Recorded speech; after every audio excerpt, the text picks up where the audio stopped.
रायबरेली में फर्जी जन्म प्रमाण पत्र बनाने का मामला सामने आया और इस मामले में आपको बताते चले कि जांच के घेरे में पीएफआई है। फर्जी जन्म प्रमाण पत्र में यूपी एटीएस ने जांच तेज कर दी है।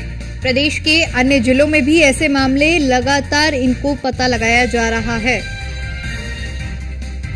फर्जी प्रमाण पत्र मिलने के बाद एजेंसियां सतर्क हैं। रायबरेली के सलोन और छतोह ब्लॉक में फर्जी जन्म प्रमाण पत्र का मामला सामने आया था। केरल के पीएफआई सदस्य और कर्नाटक के एक युवक की जांच के बाद ये खुलासा हुआ है।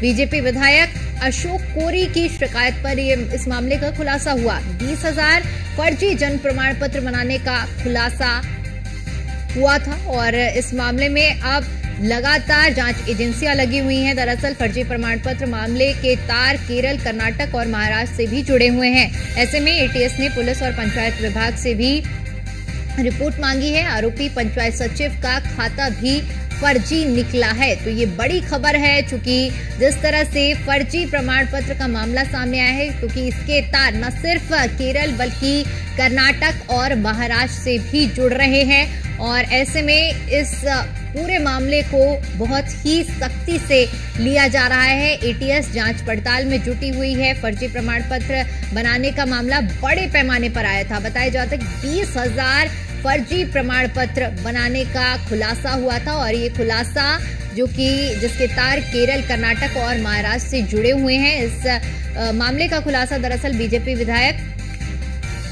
अशोक कोरी की शिकायत के बाद हुआ था, जिसके बाद ये मामला संज्ञान में आया और अब इस मामले पर जांच हो रही है। केरल की पीएफआई सदस्य और कर्नाटक के एक युवक की भी जांच के बाद ये बड़ा खुलासा हुआ है। तो पूरा मामला रायबरेली के सलोन और छतोह ब्लॉक में मिले फर्जी जन्म प्रमाण पत्र से जुड़ा हुआ है।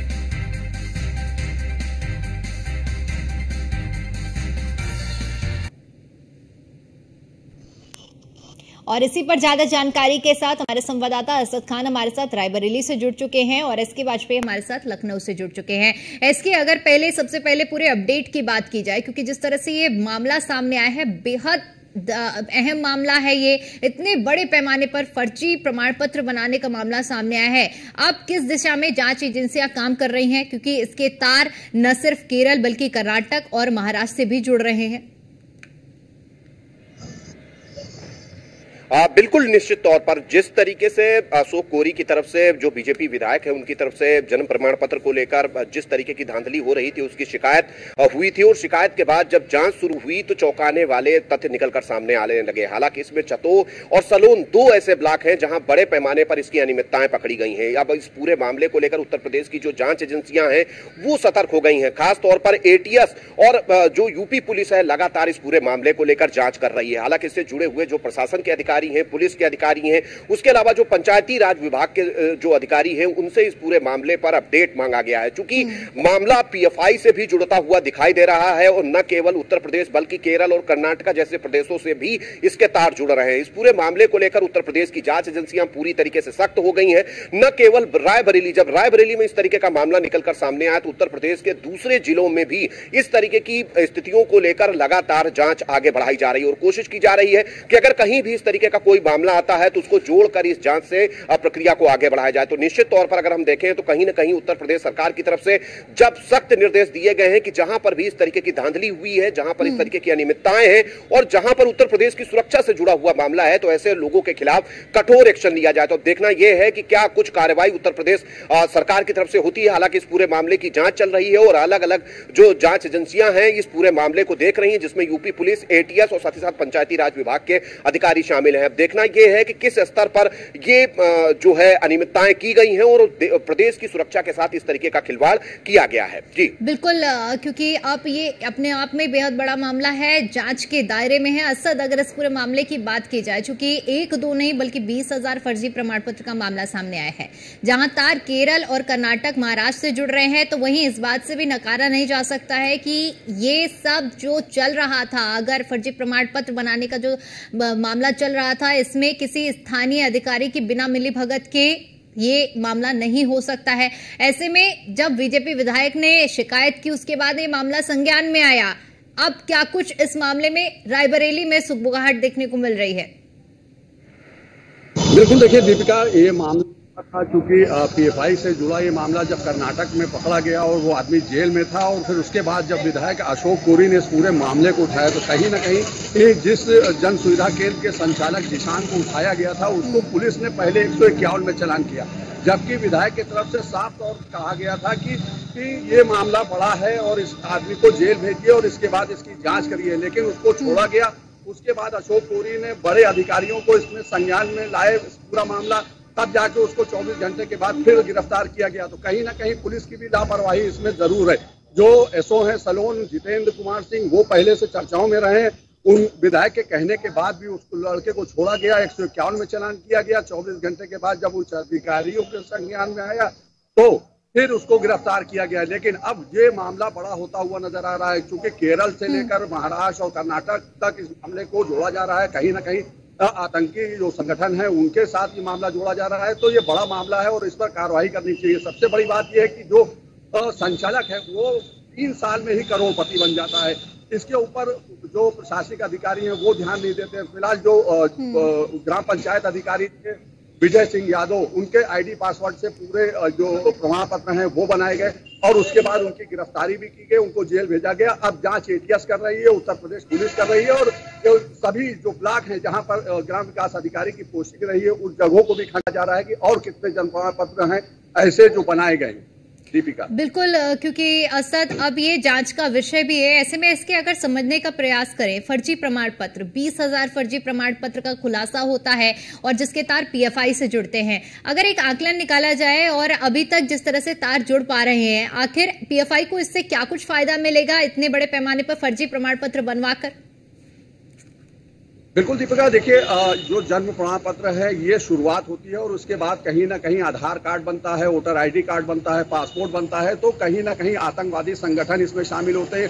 ह्यूमन राइट्स का भी मामला कहीं ना कहीं सामने आता है। न्यूज वन इंडिया ने जब अशोक कोरी से बात की तो उन्होंने साफ तौर पर बताया कि ये बड़ा मामला है, इस पर अधिकारियों को संज्ञान लेना चाहिए था। इस तरह का फर्जीवाड़ा कब से चला आ रहा है और जितने भी ब्लॉक हैं वहां पर इसकी जांच कराई जानी चाहिए। जो प्रमाण पत्र बनते हैं वो ऑनलाइन परिवार रजिस्टर ऑनलाइन जारी हो जाते हैं, लेकिन परिवार रजिस्टर में उसका जिक्र नहीं होता। तो कहीं ना कहीं ये बड़ा संगठन है, इससे आतंकवादी घुसपैठ करते हैं। किस तरह से वो अंदर आते हैं, पहचान पत्र जो बन जाता है उनका, वोटर आईडी कार्ड बन जाता है। तो कहीं ना कहीं से जो फर्जी वोटिंग होती है वो भी इस आधार पे होती है। तो इस मामले को भी कहीं जोड़ा जरूर जा रहा है और इस पर अशोक कोरी गंभीर है। उन्होंने कहा है जीरो टॉलरेंस की सरकार चल रही है।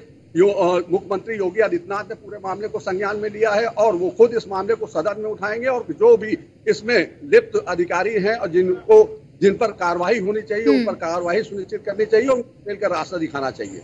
बिल्कुल, कार्रवाई बेहद जरूरी है जो कि दोषी हैं, क्योंकि देश की सुरक्षा से जुड़ा हुआ ये पूरा मामला है। एक बार फिर से लौटेंगे असद आपके पास।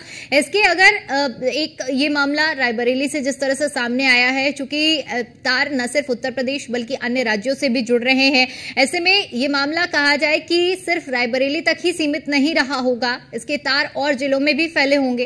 क्या इसको लेकर भी कोई जानकारी सामने आई है अब तक? बिल्कुल निश्चित तौर पर, क्योंकि अभी जांच प्राथमिक तौर पर है और मामला जो कि रायबरेली के 2 ब्लॉकों से खुला है जिसमें सलोन और छतोह ब्लॉक शामिल हैं। हालांकि जांच लगातार आगे बढ़ रही है और जो उत्तर प्रदेश की जांच एजेंसियां हैं पूरी तरीके से सतर्क हैं, क्योंकि उत्तर प्रदेश सरकार की तरफ से भी सख्त निर्देश है कि जो भी इस तरीके के फर्जीवाड़े में शामिल है, क्योंकि ये न केवल फर्जीवाड़ा है बल्कि उत्तर प्रदेश की सुरक्षा से जुड़ा हुआ मामला है, जिसके तार केरल, कर्नाटक और महाराष्ट्र से भी जुड़े हुए हैं और पीएफआई से भी इसके कनेक्शन को तलाशा जा रहा है। उत्तर प्रदेश की जो जांच एजेंसी एटीएस है वो लगातार इस पूरे मामले को लेकर गंभीरता से जांच कर रही है, जिसमें उत्तर प्रदेश पंचायती राज विभाग से भी पूरे मामले को लेकर रिपोर्ट मांगी गई है। साथ ही साथ यूपी पुलिस ने अपने स्तर पर क्या जांच की गई है उसकी जांच रिपोर्ट भी मांगी गई है और यह भी निर्देश दिए गए हैं न केवल रायबरेली बल्कि जो दूसरे जिले हैं उत्तर प्रदेश के, उन सभी जिलों में भी इस तरीके के अगर कहीं कोई प्रमाण पत्र बने हैं तो उनकी भी गहनता से जांच की जाए। हालांकि पूरे प्रदेश भर में इन सारी चीजों को लेकर लगातार कहीं न कहीं निगाह रखी जा रही है। अगर दूसरे जिलों से भी इस तरीके की स्थितियां निकलकर सामने आती हैं तो ऐसे में वहां पर भी एक्शन लेते हुए उत्तर प्रदेश पुलिस की तरफ से दिखाई देगा।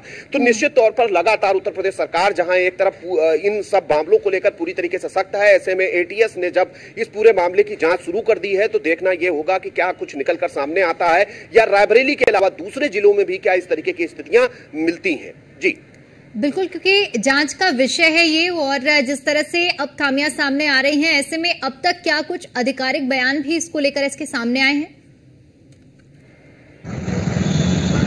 अब इसको लेकर केवल जो भारतीय जनता पार्टी के विधायक हैं उनका पत्र वायरल है, साथ ही साथ स्थानीय स्तर पर जो उन्होंने जानकारी दी है, उनको इस तरीके की शिकायतें थीं कि जब उन्होंने इन सारी शिकायतों को लेकर पुलिस को बताया तो चीजें आगे नहीं बढ़ी, जिसके बाद उनको ऊपर शिकायत करनी पड़ी। हालांकि अब शिकायत होने के बाद पूरे मामले की जांच चल रही है। अब देखना यह है कि क्या कुछ जांच के बाद निकलकर सामने आता है, क्योंकि पूरा मामला जांच में है, तो ऐसे में कोई भी अधिकारी अभी इस मामले पर नहीं बोल रहा है। अब देखना यह है कि जब जांच पूरी होती है तो क्या कुछ इस पूरे मामले में चीजें निकल कर आती हैं और क्या कुछ पुलिस के हाथ लगता है।